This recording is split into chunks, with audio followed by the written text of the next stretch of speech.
So good afternoon, good morning, or good evening, depending on where in the world you're signing in for. It does look like a bit of an international audience today, so thank you very much for joining us. But I'm joined today by CEO of CoTec, Julian Treger. Thanks, as always, for joining me today, Julian. Pleasure, Romeo. Thanks for having me on. Anytime. Today we'll be discussing investing in future-facing technologies and how a shrewd investor can take advantage of nascent trends. And there's a bit of housekeeping before we get started, so bear with me for just a couple seconds. Just want to let you know today's event is being recorded, and a replay will be available probably in the early afternoon, so do feel free to share the video around when you get it. That's what it's for. Please do feel free to send it wherever you'd like. I also want to let you know this is an interactive chat today, so while Julian and I will be flipping questions back and forth and talking about future-facing technology, you're welcome to join the conversation yourself. There's a chat button in the bottom right of your screen. You can ask a question to Julian at any time during the event. We'll formally move to Q&A after we're done our initial conversation, but if it's right on topic, we might sneak it in actually during the conversation itself.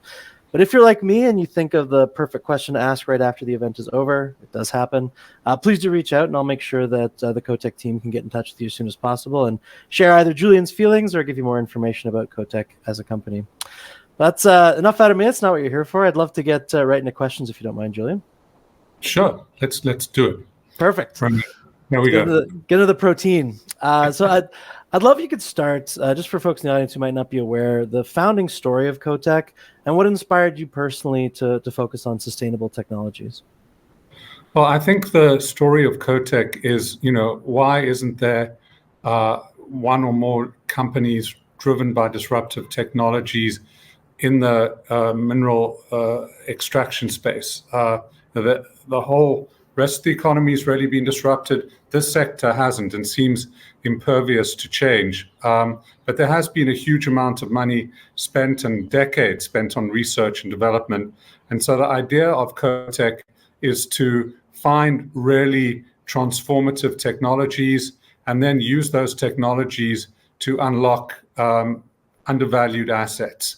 Often I say that we're like the eBay of the mining sector, because before eBay there were all these things, gathering dust in cupboards, and then suddenly with this algorithm there was something which could unlock the value of those things which were previously dismissed, and that's what we're trying to do. We're in the beginnings of that journey, but it's something that I think is super exciting and has enormous potential, which is why I'm putting my time and money behind it. Oh, makes sense. And I'm curious, just again, this is really to set the stage for folks who may not know. Can you just give us a quick review of some of the key sustainable technologies that CoTec's currently involved in and your view on why they contribute to a sustainable future, as well as being good investments? Well, a lot of the technologies we're looking at have the a commonality that they use much less heat, they use much less water, they are much quicker to come to production, and we are really focusing on a lot on recycling and things which have already been mined or have already been produced. So we don't have to go through the huge and very heated process of creating these things. We're really using things that have already been produced with high carbon footprints to reproduce them, but with much lower carbon footprints. And I think that's super exciting. And as the carbon taxes come in, there'll be more and more benefits for these opportunities. Well, that makes sense. I'm curious, and this is just your personal opinion. I know it impacts your investment strategy. I'm curious what you think the most pressing environmental challenges are, right now that the technologies aim to address most specifically. Like, where do you think we ought to be focusing most of our energy right now? Well, I think it's exactly where CoTec is focusing. The issue is there are lots of downstream technologies, like solar, like electric engines, etc. But the real constraint is at the production level and how we can produce the raw materials for those technologies fast enough. And if we can't produce them, then we will not be able to get to the cooling phase that we all want for the globe. And so we're already seeing in the last week a lot of publicity about the shortage of copper, and how, if we don't get enough copper, we won't be able to produce the solar and the electric vehicles that is necessary to reach our targets. That's exactly where we are focusing. But we're focusing on producing those commodities in a super green way.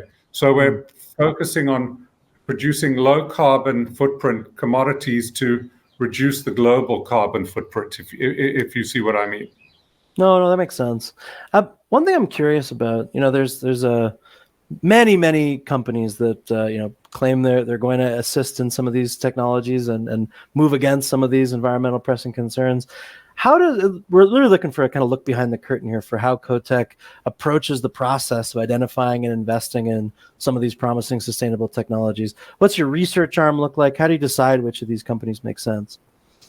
So first of all, we come to this from a huge experience collectively of 100 years or more in the commodity extraction sector. So we understand a lot of the issues that have bedeviled the mining space for decades.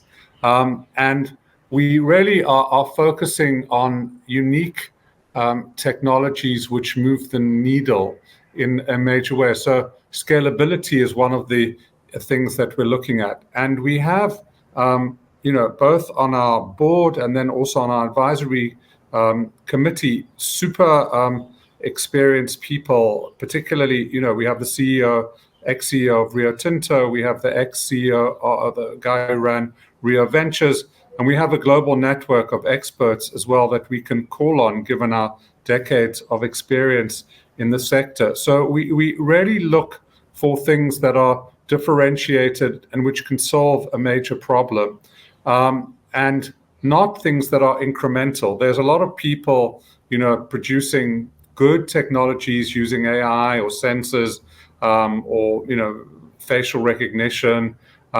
We're not in that space. We're really looking for something very, very different. And we've looked at hundreds of opportunities. So far, we've invested in 3 or 4, and we're working hard on another 2. We don't want to have 50 technologies. I think if we end up with 6 or 8, that's enough. And what we're finding is we are focusing on process technologies because that's something we understand much better than other people. And part of that requires a lot of experience and understanding of the complex geology, on the Earth's crust. And we're looking to unlock things that have been problems for the sector. So at the moment, we are solving 3 big problems for the world in a way. One is trying to capture the waste that is wasted when waste is recycling, which talks to our whole magnet recycling business, because at the moment that is wasted. We're also looking to try and capture small particle elements, which at the moment can't be processed very well. So that's a huge opportunity. And we're also looking at the moment at very hard materials, which again requires huge amounts of energy intensive grinding. And if we come up with a solution to get around that, that's another big opportunity. So we are focusing in a way on, unlocking things that have previously been discarded, but are very valuable, particularly in the context of what the world needs now to achieve its climate change targets. Oh, great. I got one question specific to investing strategy. I know there are quite a number of retail investors in the room. I'm curious your view on, and this might sound like a loaded question, but bear with me. For a shrewd investor looking at green tech, why should they consider CoTec as a security versus investing directly in the technologies that CoTec itself invests in? Well, first of all, you can't invest in the technologies that CoTec's invested in because they generally are private. And, we're not talking about Microsoft here, which has, a large market cap and is very liquid. So, I mean, as I say, Romeo, we've looked at 300 technologies. We have a handful, and we own large stakes where we can in those.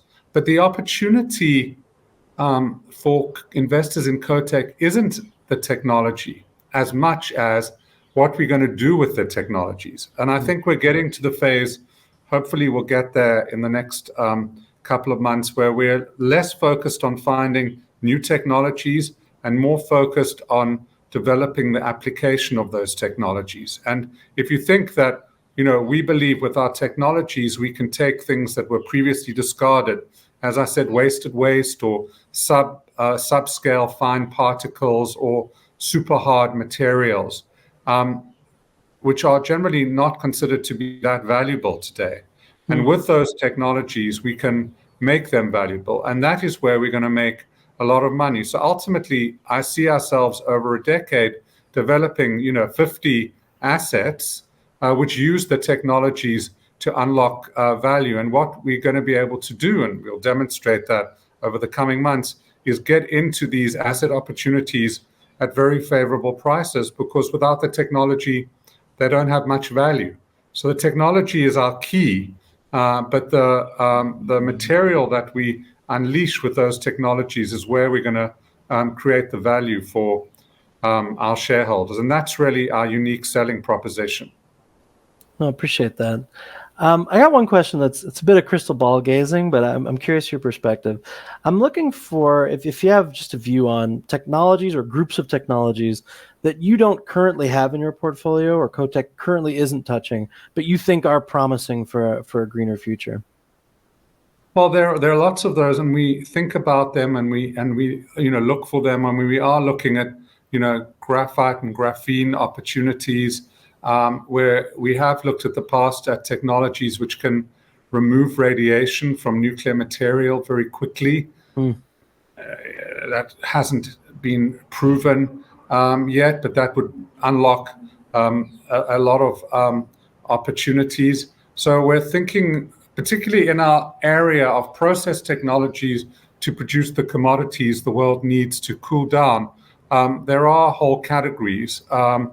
But we need to find technologies which are stable, scalable, and broadly applicable. We have looked at a lot of hydromet technologies which replace, heat with chemicals and water, but those generally have been quite sort of unstable and difficult to scale. So it's really, looking at opportunity by opportunity, but keeping our eye on large opportunities. That makes sense. On scalability, actually, and this just jumps back to another question I wanted to ask, because that's always it's a tricky element of assessing a technology or a business and how scalable it's likely to be. I'm curious, given your experience and everybody at CoTec's experience, and it is you have quite a Rolodex, quite a wealth of experience. What criteria do you use specifically to evaluate scalability for any of the technologies that you look at? Well, first of all, we don't generally invest in laboratory stage technologies. They've already got to have passed that stage. And generally, when we invest in the technologies, they are at a pilot plant scale, and then we're helping them scale up and introducing them to sources of finance, because we're not passive investors in those technologies either, given our knowledge and our network. So I mean, we do enormous amounts of testing. We rely on consultants. With the wealth of knowledge that we have, we understand what the problems have been in the past. Some of the technologies we've invested in have already had, tens of millions of dollars invested in them. So they have quite a long track record of testing the applicability broadly. For instance, with Hypermag, our magnet recycling business, there already is a plant operating in the UK, which is really helpful, because when we build out the US plant, people can come to the UK and see the plant operating. So it's clearly a concern about scalability, but it's one that we're very aware of, and it's foremost in our mind, of course, as well. That makes sense. I got two questions I'm just going to jump to from the audience. Peter Epstein asks, thanks for joining us today, by the way, Peter. First, this is an interesting question. I'm really curious your response to this one. He'd love if you could give an example of technology that you got fairly far down the road on, but then decided not to pursue. He's just looking for some insight into your criteria at that point. Yeah, absolutely. I mean, we have looked at a new technology which potentially could have altered the way in which fertilizers are applied globally, which was pretty interesting at first glance. But then when we got further into the details of it, there were complications in terms of copyright and other issues, and we decided not to go further down the line. We've also been involved, with a number of interesting technologies, like I talked about, the deradiation technology, where we couldn't get comfortable with the due diligence information we were provided. And then often, unfortunately, you can have people who have a great product, but they're just very, very difficult to work with. I mean, we've been trying to do something with a team that does have some interesting graphite and graphene technologies for 18 months, but they've been super slow to respond. So there are a number of reasons why there are also interesting technologies we find, but they just don't make it to the next level. I mean, we do have so many different criteria. Obviously, value is another one. I mean, we find interesting technologies, but they're valued at $800 million, and that's too much for CoTec at this stage. So we're looking for undervalued opportunities with people we trust, which have huge scalability, where we can actually add a lot of value. So we'll make money on the technologies. Lots and lots of boxes to be ticked, which is why we've been so picky in the ones that we've ended up investing in. I think that's strong for investors. You guys are picky. I think that's good part of your setup. Peter also asked. Oh, sorry, go for it. The other point is that we're investing our own money. I mean, CoTec. I've just invested the last couple of months, another I think $5 million of my money in the business. So the board of CoTec, has I think 60 to 70% of the business, and so every dollar we spend is 60 or 70 cents from our pocket. So we need to avoid making mistakes. Sure. Peter also asks a bit of a swerve, but I think an interesting question. How important is the copper price to CoTec's future? And he's curious, should shareholders of CoTec be rooting for higher copper prices?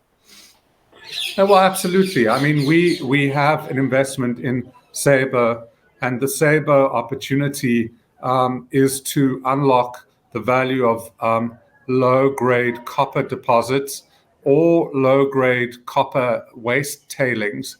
And the higher the copper price, the better that technology will be. And when we unveil the opportunities we're applying that technology to, clearly, a $15,000 copper price will be a great thing for us. So in general, the higher the commodity price, the better for CoTec, because we're not competing with the mainstream. Copper company valuations could go up, but what we're going to be applying Sabre to are deposits which aren't economic without the Sabre technology. And so they should be relatively immune to the spot commodity price at the time. No, that makes sense. In the same sort of vein, something in the chat asks if you can talk about the opportunity to deploy multiple disruptive technologies on the same mine site. So if there are concerns with that, or if it's actually fairly easy to layer some of these disruptive technologies on top of each other. No, that's something we're actively working on. So, as you may know, we're focusing on iron ore, copper, and rare earths at the moment. We are looking as our next disruptive technologies at add-ons, both in iron ore processing and in copper processing. So they will be complementary to the existing technologies, and they'll make those technologies more effective. So it's absolutely a theme we want to pursue, and there's no reason why you couldn't have multiple technologies working on the same site. Perfect. So I got one more question from mine, and then we'll get to a couple more questions from the chat.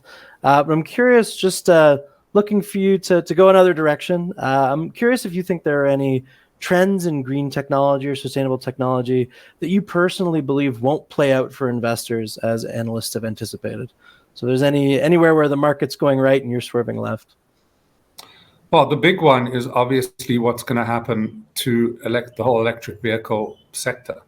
I mean, people have poured billions of dollars into lithium and nickel, and now with the Chinese predatory pricing of those technologies, most of those projects are uneconomic, and we see regular operating mines being put onto care and maintenance. That is something we have avoided. Fortunately, we think our strategy is to stick to commodities which the Chinese are short of, not commodities that the Chinese are have lots of. Obviously, the exception to that is rare earth, but that is so strategic that we think the West needs to develop a rare earth supply chain, regardless almost of the pricing of the commodity.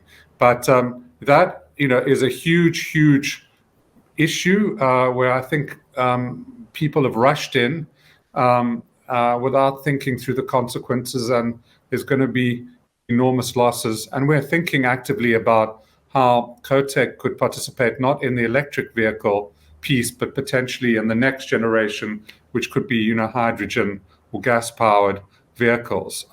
So that I think is the big place to be avoided. And you could feel that with these current nickel prices or lithium prices, it's at a low, and you should go there.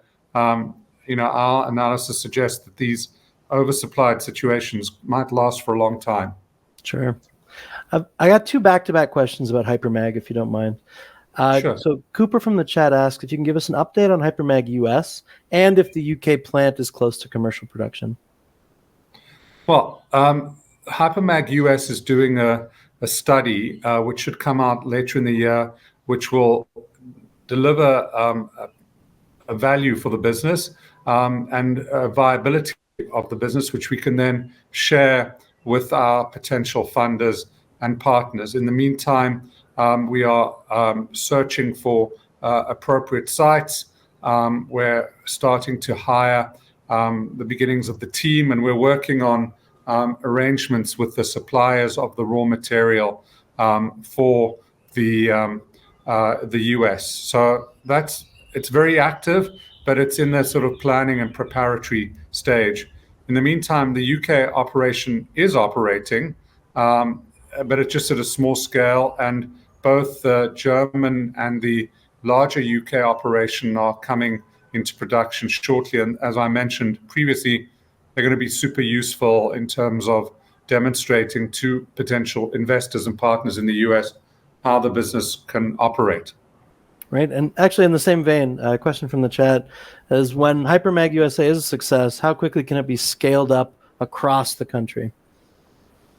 Well, I think we plan to do it in modules. Initially, we're going to have 3 or 4 spokes and a hub, and then but that can be replicated. I think it's a business which can be scaled enormously, not only in the US, but we're also talking to people on behalf of CoTec in the Middle East and in Japan.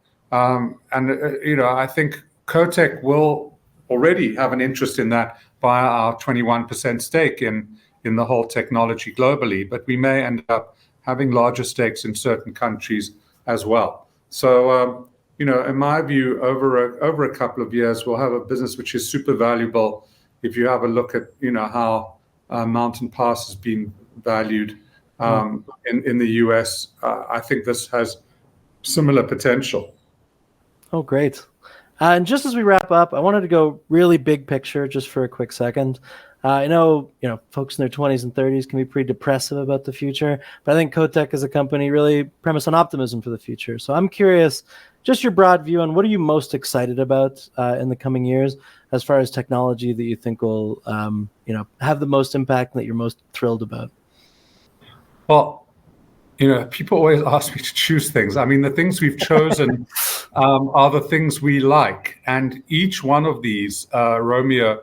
I mean, just the category, copper or iron ore, or the hypermag, or the idea of recapturing the wasted magnets from waste, or subscale particles that are wasted, or hard rock. These are enormous opportunities, each of which can be used to scale a business worth billions of dollars in each one of these verticals. So I'm super excited about what we've already got. We will do a few more, but then it's all going to be about execution and scalability, and building a business which can be, as to go back to the beginning of the conversation, the true disruptive challenger for the incumbent mid and large mining companies in the world. That opportunity is available to us. We're small, but we're super ambitious. That's great. One last question snuck in while I was speaking. Someone's curious if the U.S. government is interested in Hypermag. Yeah, they're very interested in Hypermag, and we are engaging with them. But as I said, we are still doing all the planning. But as you know, Hypermag was put on the short list of high priority projects under the MSP program already. So the people in Washington are very aware of it. The implications for Western security of pipeline are significant. What we will do with Hypermag is turn a disadvantage of the West vis-a-vis China into an advantage, because we have much more embedded magnets on the basis of the longevity of our economic growth, both in the UK, Europe, and in the US, and that we can use to increase our independence. So it's a great product. Because of the short loop nature of it, we don't have to invent the wheel and process the individual elements which go into magnets. We're just reprocessing the magnetic mix, which I think is also a much easier solution for us. So yeah, we're super excited about that, as are people in DC. Great. And in the same vein, curious what benefit to Hypermag is its inclusion in the MSP? Does that mean they could provide funding? Well, I think the MSP is something done by the State Department, but it means that they help us connect to other parties in Washington. The State Department itself is unlikely to be funding it, but there are a number of sources of funding which we've identified in Washington, and when we're ready with our white paper, we will be there in the coming months talking to the relevant parties. Awesome. Julian, as always, thank you for a really interesting discussion. I really enjoyed our chat today. And for those in the audience, thank you for joining us. I know people were signing in from all over the world today, so really appreciate your time. If you do have any additional questions, and I know I always think of some right after, please do reach out, and I'll make sure that the CoTec team gets back to you as soon as possible. But this replay, especially for the people who came a bit late, the replay will be available in full in a couple hours. Please do watch it, share it, let us know what you think. But Julian, thank you so much for your time. And thank you, Romeo, for your interest and for your time as well. Thank you.